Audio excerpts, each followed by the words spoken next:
অনলাইনে দেখে নেন, বিশাল পাহাড়, জানাজার নামাজে শরীক হইলে 1 কেরাত নেকি হয়। 1 কেরাত মানে 1 উহুদ পাহাড় সমান। আর মাটি দিয়ে আসলে আরেক কেরাত নেকি হয়, মানে আরেকটা উহুদ পাহাড়ের সমান। উহুদ পাহাড়ের সমান আরো উঁচু উঁচু নামাজের নেকি, জাকাতের নেকি, হজের নেকি, ওমরার নেকি নিয়ে উঠবে বহু মানুষ। আমরাই হয়তো বা তারা, আল্লাহ পাক আমাদেরকে মাফ করুন না।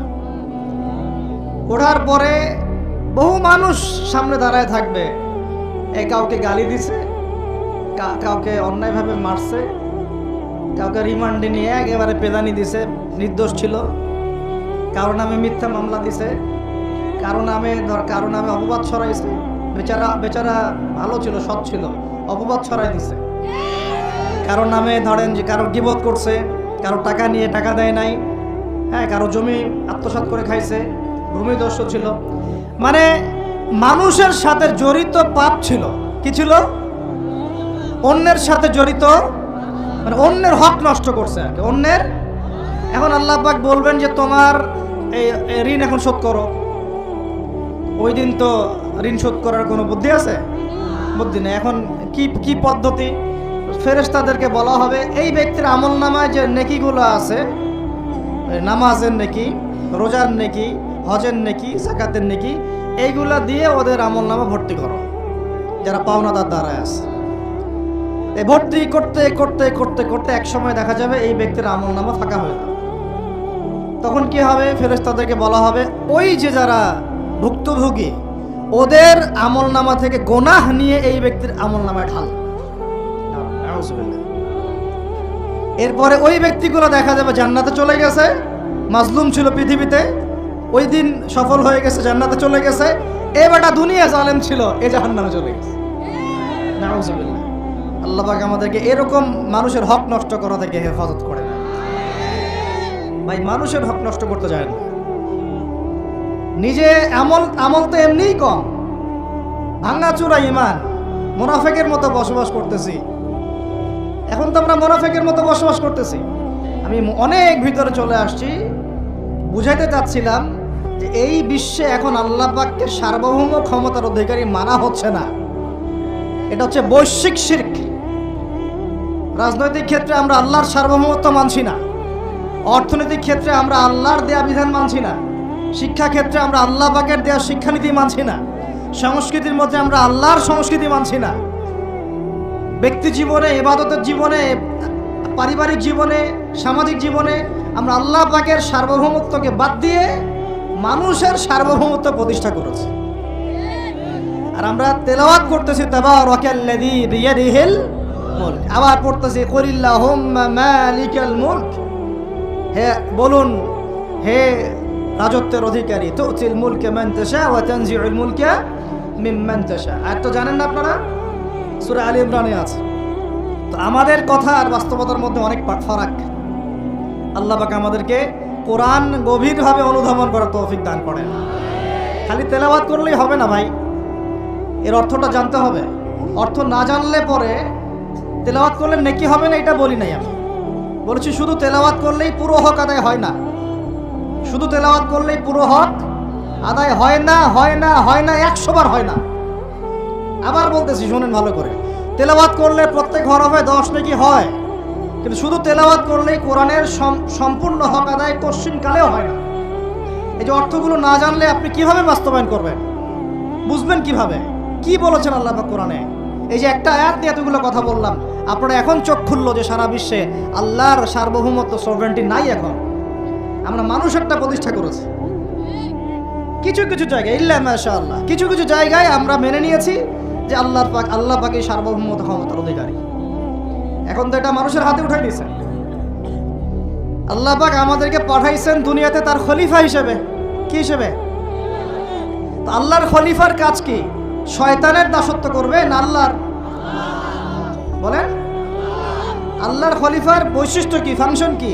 সে কি শয়তানের দাসত্ব করবে না আল্লাহর? সে কি আল্লাহর বিধান মানবে না শয়তানের? সে কি আল্লাহর সার্বভৌমত্ব মানবে না শয়তানের? তাহলে আমরা আল্লাহ পাকের কয়টা বিধান বাস্তবায়ন করতে পারছি? একজন আমাকে খুব কড়া ভাষায় বলছিলেন একদিন যে আপনি প্রথম ব্যক্তি মনে হয় বলেছেন ঢাকা হচ্ছে দ্য সিটি অফ আখিরুজ্জামানে। আপনি চোখে দেখেন না ঢাকা শহরে এত এত মসজিদ আছে? বললাম যে এইটা আপনার চেয়ে আগে আমি দেখছি ঢাকা শহরে এতগুলো মসজিদ আছে। আমার কাছে হিসেব করা আছে কয়টা মসজিদ ঢাকায় আছে। তাহলে আপনি বললেন যে এটা সিটি অফ আখিরুজ্জামান। বললাম ঢাকা শহরে এতগুলো যে মসজিদ আছে কত বছর থেকে আছে? বলছে 50, 60, 70 বছর থেকে। তো বলো 70 বছরে কোরআনের আপনি একটা বিধান বাস্তবায়ন করতে পারছেন ঢাকায়? বলেন পারছেন? ঢাকা শহরে কি চোরের হাত কাটা হয়? ঢাকা শহরে কি জেনার শাস্তি দেওয়া হয়? মদ পান করলে 40 লাঠি দেওয়া হয়? ব্যভিচার করলে রজম দেয়া হয়? সমকামিতা করলে রজম দেয়া হয়? ধর্ষণ করলে প্রকাশ্য মৃত্যুদণ্ড দেয়া হয়? মসজিদ দিয়ে কি করবেন আপনি বলেন? এতগুলো মসজিদ দিয়ে কি করবেন? মসজিদে আমরা নামাজ পড়ি, ব্যক্তিগত ইবাদত। আর মানুষের বাঙালিকে কারা জানি বুঝাইছে সারা জীবন যত ইচ্ছা পাপ কর, শেষ জীবন একটা মসজিদ বানায় যাইস বা মসজিদের সভাপতি হয়ে থাকিস, ঠিক আছে? যত ইচ্ছা কর, যা ইচ্ছা কর, সুদ খা, ঘুষ খা, সব কর, শেষে একটা মসজিদ বানাই দিস। কারণ হাদিসটা হচ্ছে মান বানা লিল্লাহি মাসাজিদান বানাল্লাহু বাইতান ফিল জান্নাহ। কেউ যদি আল্লাহর জন্য একটা মসজিদ বানায়, আল্লাহ পাক তার জন্য জান্নাতে একটা ঘর বানাবে। ব্যাস, এই হাদিসের উপর আমল কইরা কবরে যাবে। সারা জীবন যে আমি মাশাআল্লাহ নাউজুবিল্লাহ আল্লাহর কোনো বিধানই মানলাম না, না নামাজ, না যাকাত, না সাদাকা, না এই যে কোরআন এর হক আদায় করা, না আমর বিল মারুফ, না নাহি আনিল মুনকার, না ইকামাতুদ দ্বীন, ইত্যাদি ইত্যাদি। অনেক অনেক গভীর ভাই, আলোচনাও গভীর, পরিবেশও অনেক গভীর, অন্ধকারও অনেক গভীর। এই অন্ধকার থেকে বের হইতে হইলে ভাই রমাজান আমাদের সামনে একটা মৌসুম। এটা আল্লাহ পাক সুযোগ দেন। আপনারা তো দেখেন সন্ধ্যাবেলায় পাখিরা কোথায় ফিরে যায়? বাসায় ফিরে যায় না? এই সারা বছর সারা জীবন আমরা অনেক দূরে চলে গেছি আল্লাহ থেকে, রমাজান আসছে এখন আবার বাসায় ফিরে আসে। রমাজান কেন আসে? যাতে এই বিচ্ছিন্ন উম্মাহ এক জায়গায় হয়, পাপী মুসলিমরা আল্লাহর দিকে ফিরে আসে। সারা বছর যারা এদিক ওদিক চলে গেছেন রমাজানে আসেন, ঘরে ফিরে আসেন। আল্লাহ পাক তৌফিক দান করেন। অনেক ভিতরে ঢুকে গেছি ভাই। প্রথম কথা বলছিলাম লাআল্লাকুম তাত্তাকুনের হক আদায় করতে হবে, রাজি আছি তো ইনশাআল্লাহ? 2 নাম্বার এই যে বলছিলাম কুতিবা আলাইকুম নিয়ে কথা। কুতিবা আলাইকুম শুধু সিয়াম না, কুতিবা আলাইকুম কিসাসও আছে এখানে। কোন কিতাব এখানে আছে না? নাকি বাড়ায় বললাম? আরে এই কোরআন তো ভাই সবারই ভাষায় আছে, কেন মানতে চান না? এত কেন ভনিতা কোরআনের সাথে? বাঁচবই বা কতদিন আমরা? সর্বোচ্চ 100 বছর। ভাই সবাইকেই তো একা একা আল্লাহর সামনে দাঁড়াইতে হবে, তাহলে এত ভনিতা কিসের? এত নেফাকি কেন? এত অস্বীকৃতি কেন? ইসলাম নিয়ে এত অ্যালার্জি কেন? আল্লাহ রসুল এবং ইসলামের নাম শুনলে গা জ্বলে কেন?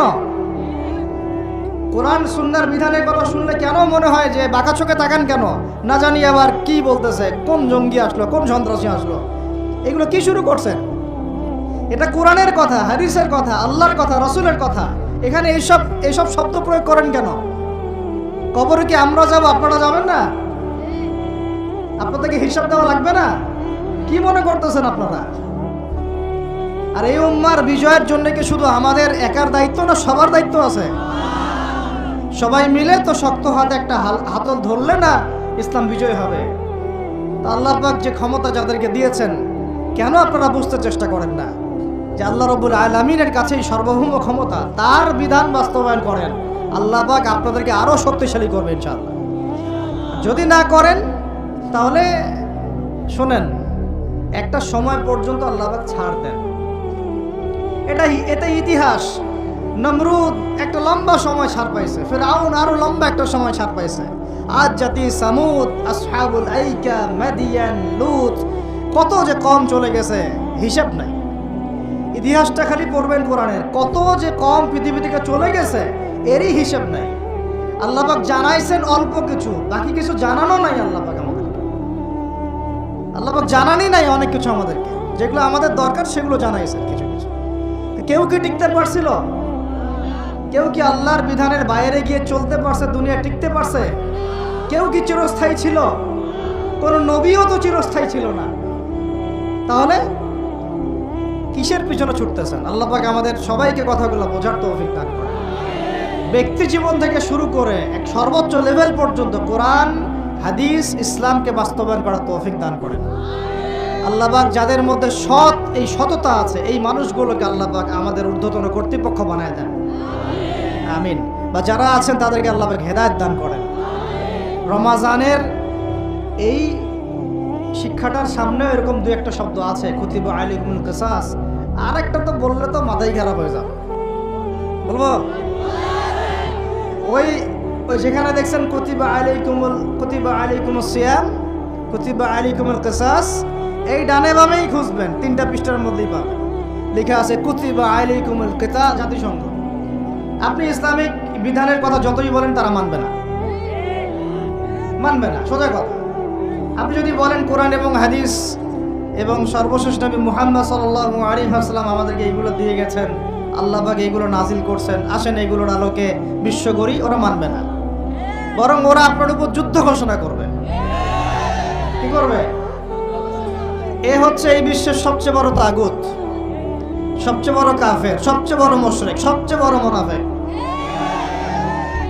ও যদি বলে যে কোরআন বাদ দিতে হবে, আমার মাথায় যে বুঝ আসে ওই বুঝ অনুযায়ী চলবো, তাহলে সারা বিশ্ব বলবে হ্যাঁ এটাই ঠিক। নাউজুবিল্লাহ।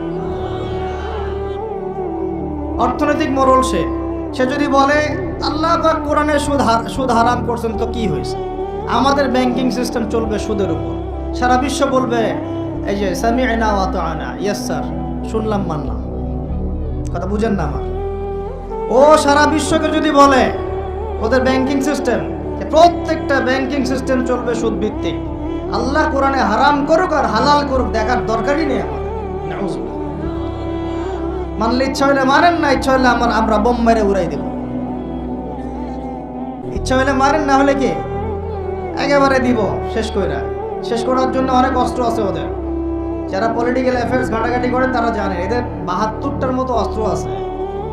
ইকোনমিক স্যাংশন একটা অস্ত্র, চাপ প্রয়োগ করা একটা অস্ত্র, বিল পাস করা একটা অস্ত্র, নেগোশিয়েট করা একটা অস্ত্র, অন্যকে দিয়ে চাপ দেওয়া হবে একটা অস্ত্র। এগুলো অস্ত্র করতে করতে সর্বশেষ অস্ত্র হচ্ছে একেবারে ওই আফগানিস্তান বানায় ছেড়ে দিবে, একেবারে ওই ইরাক বানায় ছেড়ে দিবে, একেবারে ওই সিরিয়া বানায় ছেড়ে দিবে, একেবারে ইয়েমেন বানায় ছেড়ে দিবে। ওটা সবচেয়ে বড় অস্ত্র। এই জন্যে আন্ডারে যারা আছে এরা সবাই স্যালুট মারে, ঠিক আছে আপনি যা বলবেন তাই। তো এই কারণে সারা বিশ্বে অর্থনৈতিক ক্ষেত্রে ও হচ্ছে এখন সুদ ভিত্তিক অর্থনৈতিক সিস্টেমের মোড়ল। যেই সুদ সম্পর্কে আল্লাহ পাক কোরআনে বলেছেন যদি সুদ না ছাড়ো তাহলে আল্লাহ এবং তার রাসূলের সাথে যুদ্ধের ঘোষণা শুনে রাখো। কথা বুঝে যাচ্ছে না মনে হয়? আল্লাহ পাক কোরআনে বলছেন সুদ যদি না ছাড়ো, সুদ যদি তোমরা মুসলমানরা মুমিনরা না ছাড়ো তাহলে আল্লাহর সাথে এবং রাসূলের সাথে যুদ্ধের ঘোষণা শুনে রাখো। সূরা বাকারা পড়েন, আল্লাহ পাক বলছেন ইয়া আইয়ুহাল্লাযীনা আমানু ইত্তাকুল্লাহ ওয়া যারু মা বাকিয়া মিনার রিবা ইন কুনতুম মুমিনিন ফাইন লাম তাফআলু ফাআযারু বিহারবিন মিনাল্লাহি ওয়া রাসূলিহি। তাহলে আল্লাহ পাক এখানে বলছেন হারাম, যদি খাও তাহলে আল্লাহর সাথে যুদ্ধ করতেছো, নবীর সাথে যুদ্ধ করতেছো। ওরা বইলে দিল এটা ফরজ। কি এটা? তুই মানলে মান, না মানলে যা, তোর ব্যাপারে ব্যবস্থা আমরা করে নিব। তাহলে আমরা এই পুরো বিশ্বে এখন কার সার্বভৌমত্ব চলতেছে? কোরআনে? জি না, কোরআন ওই তেলাওয়াত করার জন্য রেখে দেওয়া হয়েছে। কিসের জন্যে? ঘরের কোনায় তেলাওয়াত করেন আপনি কোরআন, কোনো সমস্যা নাই। এই রমজানে প্রত্যেকদিন 1 খতম দিবেন, 30 দিন 30 খতম দেন, ওদের কিচ্ছু যায় আসে না। কথা বুঝাতে পারতেছি না মনে হয়? আপনি ব্যক্তিগত জীবনে কোরআন 30 দিন 30 খতম দেন, কিচ্ছু যায় আসে না এদের। কিন্তু কোরআনের এই যে মৌলিক বিধানগুলা, এগুলো আপনি বিশ্বে বাস্তবায়ন করতে পারবেন না এখন। কারণ সার্বভৌমত্ব এখন আমরা আল্লাহর হাত থেকে কেড়ে নেওয়ার চেষ্টা করে তাগুতের হাতে দিয়ে দিয়েছি। এই কারণে বিশ্বের উপরে গজব ঘুরতেছে, যে কোনো সময় আসবে ইনশাআল্লাহ, যে কোনো সময় আসবে, এটা আমরা নিশ্চিত। আল্লাহ রাব্বুল আলামিনের গজব আসবেই আসবে। আল্লাহ পাক বলছেন কেউ যদি সমকামিতা করে, কি করে? তার নবীর জবানে আল্লাহ জানাচ্ছেন ফাকতুলুল ফাইলা ওয়াল মাফউলা বিহি, তাহলে যে করবে আর যে সায় দিবে দুইটাকে হত্যা করবা। দুইটাকে কি করবা? অন্য হাদিসে বলছেন উরজুমুল আলা ওয়াল আসফালা মিনহুমা, উপরে যে আছে নিচে যে আছে দুইটাকে থেতলা করে দিবা পাথর নিক্ষেপ করে। কে বলছে এটা? আল্লাহ এবং তার রাসূল। এখন আপনি এটা পুরো বিশ্ব মোড়লদেরকে বোঝাতে পারবেন না। স্বাধীনতা, ব্যক্তি স্বাধীনতা, এটা কি? ব্যক্তি চাইলে মেয়েকেও ভালোবাসতে পারে, ব্যক্তি চাইলে ছেলেকেও ভালোবাসতে পারে, ব্যক্তি চাইলে মেয়ের সাথেও বিয়ে করতে পারে, ব্যক্তি চাইলে ছেলের সাথেও বিয়ে করতে পারে। এটা নিয়ে মৌলবাদীদের এত মাথা ব্যথা কেন? ওদের ভাষাটা এরকম। এটা নিয়ে মৌলবাদী তোমাদের ধর্মান্ধ তোমাদের এত মাথা ব্যথা কেন? তো এই হলো কোরআন হাদিস, আর এই হচ্ছে বিশ্ব। তাহলে বিশ্বে কি বিয়াদিহিল মুলক ওইটা চলতেছে? বুঝাতে পারি না? কথা বলে বুঝাতে পারতেছি না? মাথার উপর দিয়ে যাচ্ছে নাকি? ইয়াংরা তো বুঝো নাকি? আচ্ছা, আরো আছে। আল্লাহ রাব্বুল আলামিন এইখানে বলেছেন চুরি করলে হাত কেটে দিবা। কি করবা? ওই যে কিতাব আপনি 10 নেকির জন্য তেলাওয়াত করেন, প্রত্যেক হরফে কত নেকি হবে? 10 নেকি হবে। তেলাওয়াত করি মাশাআল্লাহ, 100 কদম দেন সারা জীবনে, কোনো সমস্যা নেই। তো ওই কিতাবের মধ্যেই সূরা মাইদা আল্লাহ বলেছেন যে চুরি করলে চোরের কি করবা। তো এটা আপনি ওদেরকে বুঝাইতে পারবেন না এখন। এমনি নর্মালি যদি কেউ জিনা করে, সূরা নূর অনুযায়ী আল্লাহ রাব্বুল আলামিন বলছেন যে সূরা নূরের 2 এবং 3 নম্বর আয়াতে 100টা বেত্রাঘাত করবা জনসমক্ষে। কয়টা বেত্রাঘাত? বাংলাদেশের বহু ছেলে মেয়ে এখন 100 বেত্রাঘাত পর শাস্তি মাথায় নিয়ে ঘুরতেছো তোমরা, নাউজুবিল্লাহ। যার শুরুটা হয় ওই টেক্সটের মাধ্যমে, তারপরে দেখা সাক্ষাৎ, তারপরে এটা, তারপরে ওইটা। ঢাকা শহরে এর পরিসংখ্যান বেশি না কম? কত বেশি? কতগুলো ছেলে পাওয়া যাবে যারা এই পাপে লিপ্ত হয় নাই? কতগুলো মেয়ে পাওয়া যাবে যারা এই পাপে লিপ্ত হয় নাই? কতগুলো আপনি দেবর পাবেন যারা জেনা করে নাই? কতগুলো ভাবি পাবেন জেনা করে নাই? কতগুলো দুলাভাই পাবেন শালীর সাথে জেনা করে নাই? কতগুলো ছেলে পাবেন বিবাহিত ছেলে যারা বাইরে পরকিয়া করে নাই? শুধু আল্লাহ পাকই জানেন ভালো এই জাহিলিয়াতের মধ্যে কত পার্সেন্ট মানুষ পবিত্র থাকতে পারছে। শুধু আল্লাহ ভালো জানেন, আর কেউ জানেন না। আমি বেশি বলতেও চাচ্ছি না, কারণ আমরা সবাই এই শহরেই থাকি। আর ঢাকাতে যারা থাকে তারা মোটামুটিভাবে একটা কেয়ামতের শহরেই থাকে, কারণ এখানে এমন কোনো পাপ নাই যেটা হচ্ছে না, এমন কোনো পাপ নাই। একেবারে প্রতারণা দিয়ে ভর্তি, উপর থেকে নিচ পর্যন্ত। এই শহরে প্রথম যে জিনিসটা উঠে গেছে এটা হচ্ছে বিশ্বাস। কি উঠে গেছে? দ্বিতীয় উঠে গেছে আমানতদারিতা। বিশ্বাস উঠে গেছে, এখানে নাই। আমানতদারিতা নাই। কে কার উপর দিয়ে টক্কর দিতে পারে, এটা হচ্ছে আমাদের এজেন্ডা আর কি। একটা রাস্তার যে ভিক্ষুক, এরও মাথায় যে এত শয়তানি বুদ্ধি, আর অন্য সেক্টর না হয় নাই বললাম। আপনার কাছে টাকা যাচ্ছে গাড়ির গ্লাসে নক করে, ও কিন্তু পাটা ভালোই আছে, ও ল্যাংড়ানোর অভিনয় করতেছে। কত বুদ্ধি! কেউ আবার ইচ্ছা করে একটা আঙ্গুল বা হাত কাটিয়ে নিয়েছে, ইচ্ছা করে কাটছে, সারা জীবন কোনো কাজ করা লাগবে না, এটা করেই খাবে। কেউ আবার ইচ্ছা করে হিজড়া হচ্ছে এই শহরে, এটা সারা জীবন কাজ করা লাগবে না, এমনি খাবে। কত বুদ্ধি মানুষের মাথায়, চিন্তা করছেন? যাকে আপনি টাকা দিচ্ছেন 10 টাকা, ওর ফ্ল্যাট আছে, আপনার কিছুই নাই, ওরই জমি আছে। হিজড়ার সর্দার BMW চালায়, আর আপনি কোনো রকম একটা এক্স করলা ম্যানেজ করতে পারেননি এখন পর্যন্ত। প্রতারণা দিয়ে ভর্তি, প্রতারণা, আমানতের খেয়ানত, দুর্নীতি, পদে পদে বাটপারি, আর কি বলবো, মানুষকে ঠকানো, জুলুম করা, সুযোগ পাইলেই সুযোগ নেওয়া, সুযোগ পাইলেই একটু সুযোগ নেওয়া। আর বিভিন্ন জায়গায়, স্পেশালি কিছু কিছু বড় বড় জায়গায় এমন কিছু মানুষকে বসায় দেওয়া হয়েছে যাদের মনে হয় ইসলামের নাম শুনলেই ভিতরে তেলে বেগুনে জ্বলে ওঠে একেবারে। ইসলাম শব্দটা শুনলেই গায়ে জ্বালা শুরু হয় একেবারে। তো বেশি দিন নাই ইনশাআল্লাহ, হয় আল্লাহর গজবে এগুলো ধ্বংস হবে, অথবা ইনশাআল্লাহ তাআলা আবাবিল পাখি তো আর আসবে না পাথর ছুটতে। আবাবিল তো পাখির নাম না, আবাবিল মানে তো ঝাঁকে ঝাঁকে, মানে এটা তো ওই আবরাহার বাচ্চা আবরাহার যুগ না যে আবাবিল আসবে আর পাথর ফেলবে। আসবে, পাথর ফেলার প্রজন্ম তৈরি হবে ইনশাআল্লাহ। মূল সমস্যাই হচ্ছে করাপশন, দুর্নীতি, মূল সমস্যাই। এটা যদি না থাকতো, সারা বিশ্বে বাংলাদেশকে টক্কর দেওয়ার মতো কান্ট্রি খুব কমই থাকতো। কে না জানে এগুলা? সবাই জানে, আর আমরা মেনেও নিয়েছি এগুলা ভাই, চুপচাপ মনে মেনে নিয়েছি যে ওইখানে গেলে এত দেওয়া লাগবে, ওইখানে এত না দিলে আমার এটা হবে না, ওইখানে এটা দিতে হবে, ওইখানে এটা করতে হবে, আমরা মেনেও নিয়েছি মাশাআল্লাহ। আর যখন জুলুম মানুষ মেনে নেয় তখন আরো বড় জালেমকে আল্লাহ পাক চাপায় দেয়। এই জন্য আমাদের এই অবস্থা সংশোধন হচ্ছে না, ইল্লা মাশাআল্লাহ, আল্লাহ যে কবে করবেন আল্লাহ ভালো জানেন। তবে বিশ্বাস করেন, আপনারা বলেন যে এখন মুসলিম প্রধান দেশ, আমি একটা স্টেটমেন্ট দিয়ে দিচ্ছি এখন বসে বসে, এখন এটা হচ্ছে একটা মুনাফিক প্রধান দেশ। প্রমাণ করতে চাইলে আমার সাথে বসেন। মুনাফিকের আলামত যে কয়টা আছে, কি এক নাম্বার কি, কথা বললেই মিথ্যার উপর দাঁড়ায় আছেন সবগুলা। 2 নাম্বার, আমানত রাখলেই খেয়ানতের উপর খেয়ানতের উপর কুতিবা আলাইকুমুল কিসাস, তোমাদের উপরে কিসাসকেও ফরজ করা হয়েছে। কি ফরজ করা হয়েছে? ওই যে কুতিবা আলাইকুমুস সিয়াম তো বুঝলো, এটা রোজা রাখতেছে 1 মাস, কুতিবা আলাইকুমুল কিসাস বুঝে না। কুতিবা আলাইকুমুল কিসাস আর কুতিবা আলাইকুমুস সিয়াম একই মিজানে না ভাইরা? বুঝতে পারতেছেন তো আপনারা? একই মিজানে, একই ওজনে না। তো কুতিবা আলাইকুমুল কিসাস, তোমাদের উপরে কিসাসকেও ফরজ করা হয়েছে। তোমাদের বলতে আমাদের সবার উপরে, মুসলিমদের উপরে। কিসাসটা কি?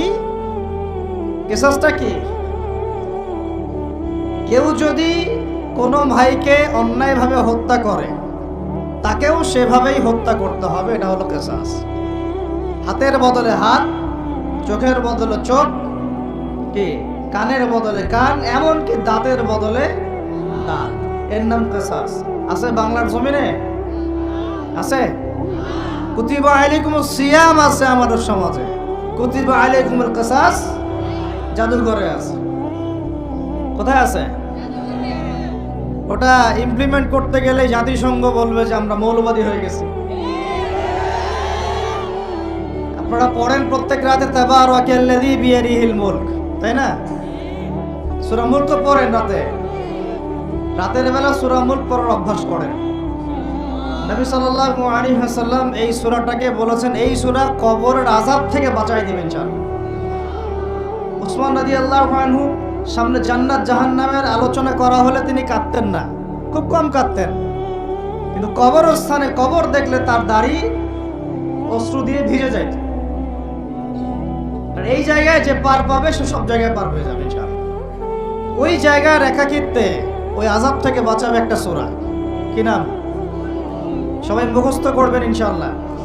মাত্র 30টা আয়াত আছে। নবীজি বলেছেন এই সূরা তার পাঠকারীর জন্য সুপারিশ করবে আল্লাহর সামনে, মানে সুপারিশ করবে আল্লাহ পাকের সাথে জোর করবে, না আমার পাঠকারীকে মাফ করে দাও, দিতেই হবে। এক পর্যায়ে আল্লাহ পাক মাফ করে দিবেন ইনশাআল্লাহ। তো এই সূরাটা 30টা আয়াত আছে। নবীজি বলেছেন আমার মন চায় সবাই যেন এই সূরাটা মুখস্থ করে। তো নবীর একটা মন চায়, আমরা সেটা করব না?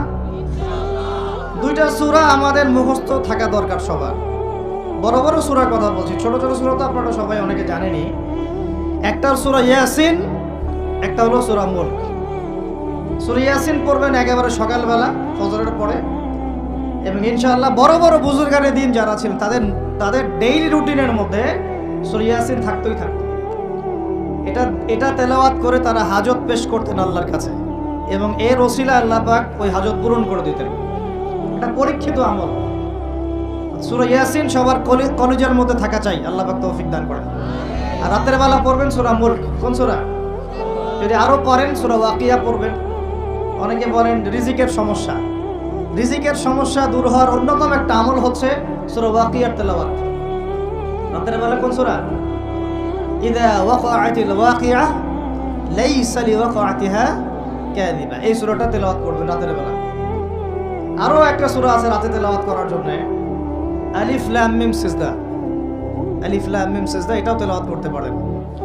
তো যাই হোক, সূরা মুলকের প্রথম আয়াত আপনারা পাবেন তাবারাকাল্লাযী বিয়াদিহিল মুলকু ওয়া হুয়া আলা কুল্লি শাইইন কাদির। আমরা এটা পড়ি, শুধু খালি পড়ি, প্রত্যেক হরফে 10 নাকি হবে, এই জন্য পড়ি বেশিরভাগ মানুষ। কারণ বাংলাদেশের বেশিরভাগ মানুষ কোরআনের অর্থ জানে না। বাংলাদেশের 16 কোটি মুসলমানের আমার ধারণা 15 কোটি কোরআনের অর্থ জানে না। 1 কোটি মানুষ জানতে পারে যারা মাদ্রাসার সাথে সম্পৃক্ত আর কি। এই জন্য আমরা বলি যে যদি পাঠ্যপুস্তকে কোরআন শিক্ষাটা বাধ্যতামূলক থাকতো তাহলে বাংলার 16 কোটি মানুষ কোরআনের অর্থ জানতো। এই কাজটা কি খারাপ হতো না ভালো হতো? শিক্ষামন্ত্রীকে এটা কে বুঝাবে? আপনারা বোঝাতে পারলে বোঝান, কে বুঝাবে? এই যাদেরকে দায়িত্ব আল্লাহ পাক দিয়েছেন তাদেরকে এটা বুঝাবে কে? আমরা তো ছোট মানুষ। যদি নবী সাল্লাল্লাহু আলাইহি ওয়াসাল্লামের জীবনী সিরাত প্রত্যেকের পাঠ্যপুস্তকে বাধ্যতামূলক থাকতো, 16 কোটি মুসলিম জনগণ নবীর জীবনী জানতে পারত। এখন 16 কোটির মধ্যে 15 কোটি জানে না নবীর জীবনীতে কি হয়েছে। এটা তো বেসিক পড়াশোনা। যদি আমরা একটা ভাইরাসকে ভয় করে মসজিদ একেবারে বন্ধ করে ফেলতে পারি, মাস্ক পরাইতে পারি সবাইকে, সোশ্যাল ডিস্টেন্স 10 হাত দূরে দূরে দাঁড়াও, হ্যাঁ, নবীর জামানাতেও অনেক সমস্যা হয়েছে, কিন্তু এরকম করে ডিস্টেন্সে দাঁড়ানো হয় না। যাই হোক, এটা তো জাতিসংঘের আন্ডারে চলতেছে বিশ্বটা আর কি। তো এখন এটা যদি আমি চাপ দিয়ে করাতে পারি, তাহলে আমি পাঠ্যপুস্তকের মধ্যে নবীর সিরাত এবং কোরআন বাধ্যতামূলক করতে পারি না? এই যে আমরা যারা 15-20 বছর ইউনিভার্সিটিতে পড়েছেন, স্কুল কলেজ ইউনিভার্সিটি, এখানে কারা কারা পড়েছেন হাত তুলেন দেখি একটু। যারা অনার্স মাস্টার্স কমপ্লিট করেছেন বা পড়তেছেন এখনো, আপনারা আছেন কতজন? আছে অনেকে, হাত নামান। এখন আপনারা ভাই বাংলা পড়েছেন না? নজরুল, রবীন্দ্রনাথ, বঙ্কিমচন্দ্র, শরৎচন্দ্র ইত্যাদি ইত্যাদি। ইংরেজি পড়েছেন না? ব্যাকরণ, দাঁত ভাঙা ব্যাকরণ। বাংলা ব্যাকরণ পড়েছেন না? দাঁত ভাঙা, কারক, সমাস, বিভক্তি, হাবিজাবি। হ্যাঁ, এই হাবিজাবি দিয়ে আবার ইস্যু বানাই দিস না তোরা, মুশকিল কথা বলা এখন আর কি। এটা তো আমরা কথার কথা বলি আর কি। তারপরে কেমিস্ট্রি পড়েন নাই? হ্যাঁ, ফিজিক্স পড়েন নাই? বায়োলজি পড়েন নাই? তারপরে আমরা হায়ার ম্যাথ করতাম, জটিল জটিল সূত্রগুলো মুখস্থ করেন নাই? কত কি পড়েছেন, কিন্তু এই পড়াশোনাগুলো কেন করেছেন? সিলেবাসে ছিল আমাকে পড়তে হবে, যদি না পড়ি পরীক্ষা পাস করতে পারবো না, পরীক্ষা পাস না করলে রেজাল্ট আসবে না, রেজাল্ট না আসলে চাকরি পাবো না, চাকরি না পাইলে রিজিকের ব্যবস্থা হবে না, রিজিকের ব্যবস্থা না হইলে বিয়ে শাদী হবে না, বিয়ে শাদী না হইলে জীবনটাই বরবাদ। এই তো ফিলোসফি, তো এইটাই, রাস্তা তো এটা না। এখন চাপ দিয়ে এত কিছু পড়লেন, বিসিএস কোচিং করেছেন অনেকেই চাকরির পরীক্ষা দিয়েছেন, নিয়োগ বিজ্ঞপ্তির পরীক্ষা দিয়েছেন, প্রাইমারি পরীক্ষা দিয়েছেন, সবই পড়তেছেন। আমি নিজেও পড়েছি, এগুলো আমার মুখস্থ ছিল সব, এখনো হয়তো ধরলে বলতে পারবো কিছু, যদিও এগুলোর চর্চা আমরা বন্ধ করে দিয়েছি। আর কথা হচ্ছে, একটা রিজিকের সোর্সের জন্য আমি যে 15 বছর এই পড়াশোনাগুলো করলাম, যদি আমার সিলেবাসের মধ্যে কোরআন থাকতো, হাদিস থাকতো, নবীর সিরাত থাকতো, তারপরে ধরেন সাহাবীদের জীবনী থাকতো, ইসলামের ইতিহাস থাকতো, বেসিক ফিকহ আকীদা থাকতো, আমি কি বাধ্য ছিলাম না এগুলো পড়ে পরীক্ষা দেওয়ার জন্য? তখন আমাদের এই জেনারেশনের ইসলামিক শিক্ষায় উন্নতি হইতো না? সবকিছু দাওয়াত দিয়ে হয় না, অনেক কিছু উপরের লেভেল থেকে চালু করতে হয়, তাহলে জনগণ সেটা মেনে নিতে বাধ্য থাকে। এই রমজান মাসে দেখবেন বাজারে অনেক সিন্ডিকেট হবে, আপনি এগুলো মিষ্টি মিষ্টি কথা বলে এগুলো বন্ধ করতে পারবেন না। যখন এরকম দুর্নীতিগুলো হবে বাজারে, মার্কেটে, ধরবেন, মোবাইল কোড বসাবেন, 6 মাসের জন্য ঢুকাবেন, পারলে একটা করে আঙ্গুল দিবেন কাইটা, তারপর দেখবেন সব সিধা হয়ে গেছে। সবকিছু দাওয়াত দিয়ে আর ওয়াজ করা হয় না, একটা সিস্টেম থাকে। আমি বলি কি, একটা বিষয় বুঝেন, একটা বিষয় হচ্ছে প্রাকৃতিকভাবে উৎপন্ন হচ্ছে কিছু জিনিস, আর আপনি একটা ফ্যাক্টরি দিয়েছেন, ফ্যাক্টরি থেকে উৎপাদন বাড়বে না কমবে? আপনি হাতে উৎপাদন করতেছেন একটা জিনিস, মনে করেন কাপড়ে পাঞ্জাবি জুব্বা, আর জুব্বার একটা ফ্যাক্টরি দিয়েছেন, উৎপাদন কোথায় বেশি হবে? রাষ্ট্র হচ্ছে সেই ফ্যাক্টরি যেটা সব দিক থেকে উৎপাদন বাড়াতে পারে। আমরা দাওয়াত দিচ্ছি এখন ইন্ডিভিজুয়ালি, ব্যক্তিগতভাবে একে একে মানুষ চেঞ্জ করার দাওয়াত দিচ্ছি আমরা। বুঝতে পারতেছি পার্থক্যটা? যে আয়াত থেকে এদিকে চলে আসছি, তাবারাকাল্লাযী বিয়াদিহিল মুলক, তাবারাকাল্লাযী বরকতময় সেই সত্তা, মহা পবিত্র মহা বরকতময় সেই সত্তা। কোন সত্তা? বিয়াদিহিল মুলক, যার হাতে আছে সার্বভৌমত্ব। মুলক মানে কি? রাজত্ব, ক্ষমতা বা সার্বভৌমত্ব। রাজত্ব, ক্ষমতা বা সার্বভৌমত্ব, তিনটা শব্দ বললাম, ডিকশনারিতে চেক করে দেখেন মূল শব্দের অর্থ কি। আবার বলতেছে তাবারাকাল্লাযী, বরকতময় সেই সত্তা, মানে কে? মহাবিশ্বের একমাত্র স্রষ্টা আল্লাহ রাব্বুল আলামিন। তিনি বরকতময়, বিয়াদিহিল মুলক, যার হাতে কি আছে? রাজত্ব অথবা ক্ষমতা অথবা সার্বভৌমত্ব, বা ইংরেজি দিয়ে বললে আমরা বলি সভরেন্টি। কি বলি? সভরেন্টি। ওয়া হুয়া আলা কুল্লি শাইইন কাদির, এবং আল্লাহ পাক সমস্ত বিষয়ের উপরে কি? কর্তৃত্বশীল, ক্ষমতাবান। এখন এই আয়াতটা মহাবিশ্বের সব গ্রহে প্রযোজ্য হচ্ছে, বাংলাদেশে আর বিশ্বাস করি নাই, কারণ আমি উপলব্ধি করেছি আমি খেতে পারবো না, আল্লাহ আমাকে দেখবেন। রোজা রাখা অবস্থায় আমি পানি পান করি নাই, কারণ আমার মধ্যে এই কনসিয়াসনেস ছিল যে আল্লাহ আমাকে দেখছেন। স্ত্রী সহবাস করতে পারতাম, করি নাই কেন? কারণ আমি উপলব্ধি করেছি, বা আমার মনে এই কনসিয়াসনেস ছিল যে আল্লাহ আমাকে দেখছেন, আর কেউ না দেখুক আল্লাহ পাক দেখছেন। এই আল্লাহ কনসিয়াসনেস বা আল্লাহ সম্পর্কে সচেতনতা, এটার নাম হলো তাকওয়া। এই তাকওয়ার শিক্ষা দেওয়ার জন্য সওম আমাদের জীবনে প্রতি বছর ঘুরে ঘুরে আসছে রমাদান। এখন যে সওম রেখে আমরা আল্লাহ পাকের হালাল ছেড়ে দিলাম এই চিন্তা করে যে আল্লাহ আমাকে দেখছেন, আল্লাহ আমাকে শুনছেন, সেই সওম রেখে কেউ কি আল্লাহর হারামে লিপ্ত হতে পারবে? হলে কি রোজা এবং রমাদানের হক আদায় হবে? কথা কি বোঝা যাচ্ছে? তাহলে এই হাদিসটা একটু শুনি। নবী সাল্লাল্লাহু আলাইহি ওয়াসাল্লাম বলেছেন, সেই ব্যক্তির না খেয়ে থাকায় এবং সেই ব্যক্তির পানি পান না করায় আল্লাহ পাকের কিছুই আসে যায় না। যে ব্যক্তি রোজা রেখে মিথ্যা বলা ছাড়তে পারে নাই, অশ্লীলতা ছাড়তে পারে নাই, হারাম ছাড়তে পারে নাই, সেই ব্যক্তির না খেয়ে থাকায়, সেই ব্যক্তির পানি পান না করায়, সেই ব্যক্তি যে স্ত্রী সহবাস করলো না, এগুলোতে আল্লাহ পাকের কিছুই যায় আসে না। যে ব্যক্তি রোজা রেখে মিথ্যা বলল, অশ্লীলতা প্রদর্শন করলো, অথবা গীবত করলো, অথবা আল্লাহ পাকের কাবায়ের ফাওয়াহিশে লিপ্ত হলো, তার মানে কুতিবা আলাইকুমুস সিয়াম কামা কুতিবা আলাল লাযিনা মিন ক্বাবলিকুম লাআল্লাকুম তাত্তাকুন। এটা অর্জন করতে হলে রোজা রেখে আমাকে আল্লাহ পাকের সমস্ত হারাম ছেড়ে দিতে হবে। যে হালাল স্ত্রী আমি ছেড়ে দিলাম, সেই রোজা রেখে আমি হারাম ভাবে কোনো মেয়ের সাথে কথা বলতে পারি? অ্যাফেয়ার করতে পারে? কফি শপে বসতে পারে? বাইকে ঘুরতে পারে? জিনা করতে পারে? রোজা রাখার অর্থ হচ্ছে আল্লাহর সব হারাম ছেড়ে দেওয়া। এটাই রোজার শিক্ষা, লাআল্লাকুম তাত্তাকুন। আমরা প্রত্যেক বছর এই আয়াতের উপর বয়ান করি, খুতবা হয়, মিম্বর থেকে জুমার খুতবায় এই আলোচনাটা হয়। মূল কথাটা হচ্ছে এই উপলব্ধিটা আনা, আন তা'বুদুল্লাহা কাআন্নাকা তারা। তুমি এমনভাবে আল্লাহর ইবাদত করো যেন তুমি আল্লাহকে দেখতে পাচ্ছ। আল্লাহ আমাদের সামনে থাকলে, বা আমরা যদি আল্লাহকে দেখতে পারতাম, আমরা কি বেনামাজি থাকতে পারতাম? আমরা কি সুদ খাইতে পারতাম? আমরা কি মেয়ের সাথে জেনা করতে পারতাম? সমকামিতার প্রমোশন দিতে পারতাম? ট্রান্সজেন্ডারের শরীফ শরীফা পাঠ্যপুস্তকে আনতে পারতাম? আমরা কি আল্লাহ পাককে যদি দেখতাম বেনামাজি থাকতে পারতাম? ঘুষখোর হইতে পারতাম? দুর্নীতিবাজ হইতে পারতাম? মানুষের হক নষ্ট করতে পারতাম? আল্লাহ নবীজি বলছেন, আন তা'বুদুল্লাহা কাআন্নাকা তারাহ। তুমি এমন ভাবে আল্লাহর ইবাদত করো যেন তুমি আল্লাহকে দেখছো। সুবহানাল্লাহ। এই চেতনা আসলে মানুষ হারামে লিপ্ত হতে পারবে না। হলেও তওবা করে ফিরে আসবে। হলেও কি করবে? সাথে সাথে তওবা করে ফিরে আসবে।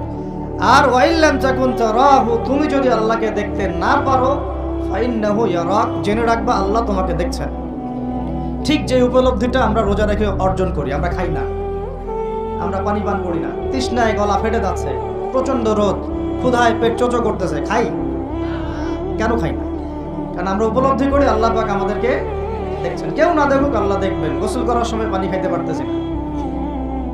তো এই চেতনাটা শিক্ষা দেওয়ার জন্যে রমাদান প্রতি বছর ঘুরে ঘুরে আসে। আল্লাহ পাক বলেন, কুতিবা আলাইকুমুস সিয়াম কামা কুতিবা আলাল লাযিনা মিন ক্বাবলিকুম। এটা তোমাদের উপরে এখন ফরজ করা হয় নাই, তোমাদের আগের উম্মতের উপরেও ফরজ করা হয়েছিল লাআল্লাকুম তাত্তাকুন, যাতে করে তোমরা তাকওয়া অবলম্বন করতে পারো। আর তাকওয়া সম্পর্কে নবীজি আরো একটা হাদিসে বলেছেন, আর তাকওয়া ও হাহুনা। তাকওয়া হাহুনা বলতে তিনি বুকের দিকে ইশারা করছেন, মানে তাকওয়া আপনার লেবাস পোশাকে না। আমি পাগড়ি জুব্বা পরে বসে আছি মানে এই না যে আমি আপনার চেয়ে বেশি মুত্তাকি, যদিও এটা তাকওয়ার পোশাক। মুত্তাকি মানুষটা ঢিলাঢালা পোশাক পরবেন, নবীর সুন্নত অনুসরণ করবে, এটা একটা বৈশিষ্ট্য। কিন্তু এমন হতে পারে আমার চেয়ে আপনার তাকওয়া বেশি, হতে পারে কিনা? আর তাকওয়া হাহুনা, তাকওয়া কলিজার ভিতরে, কলবের ভিতরে। ওই আল্লাহস টাইটেল লাগালেই যেমন জান্নাতে যাওয়া যাবে না, শুধু আল্লাহস টাইটেল লাগালে কি জান্নাতে যাওয়া যাবে? আল্লাহ রাব্বুল আলামিন মানদণ্ড দিয়ে দিয়েছেন। মানদণ্ড, কে ভালো আল্লাহর কাছে, কে সম্মানিত, এটার মানদণ্ড আল্লাহ দিয়ে দিয়েছেন। ইন্না আকরামাকুম ইনদাল্লাহি আতকাকুম। তোমরা যত মানুষ পৃথিবীতে আছো, তোমাদের মধ্যে আল্লাহর কাছে সবচেয়ে মকবুল, সম্মানিত, মর্যাদাবান মানুষ তারাই যারা এই তাকওয়ার পরীক্ষায় পাশ করেছে। এই তাকওয়ার শিক্ষাটা দেওয়ার জন্য রমাদান আসে। শিক্ষা নাম্বার 1, রোজা রাখবো রাখার মতো। রোজা রাখবো কি? যাতে তাকওয়া অর্জন করা যায়। রোজা রেখে আমি যেমন হালাল ছেড়ে দিয়েছি, রোজা রেখে আমাকে আমার সমস্ত হারাম ছাড়তে হবে। আর এই হারাম শুধু 1 মাস ছেড়ে দিব এমন না। ঈদের চাঁদ উঠে যাবে, শয়তান ছাড়া পাবে, আমরা আবার শয়তানের সাথে আতাত করে চলা শুরু করব। এটা রমাদানের শিক্ষা। ওই শিক্ষাটাকে সারা বছর ধরে রাখতে হবে, এটা হলো রমাদানের শিক্ষা। আপনারা খেয়াল করে দেখবেন, রমাদান মাসে অনেকে পরহেজগার হয়ে যায়, ঈদের চাঁদ ওঠার সাথে সাথেই আমরা আবার শয়তানের দাসত্ব শুরু করি। ঈদের দিন চাঁদ রাত বলি আমরা, একটা কথা বলি না, ওই রাত্রেই প্রমাণ হয় যে শয়তান ছাড়া পাইছে। যেভাবে ধুম ধারাক্কা গান বাজনার, বেলাল্লাপনার, পিকনিক টেকনিক এগুলো হয়, বোঝা যায় শয়তান এতদিন বন্দী ছিল 1 মাস, এখন ছাড়া পাইছে। তো 1 নাম্বার নসিহত, রোজা রাখতে হবে রাখার মতো, যে রোজা আমাকে তাকওয়ার শিক্ষা দিবে। আল্লাহ পাক আমাদেরকে এইভাবে রোজা রাখার তৌফিক দান করুন। 2 নাম্বার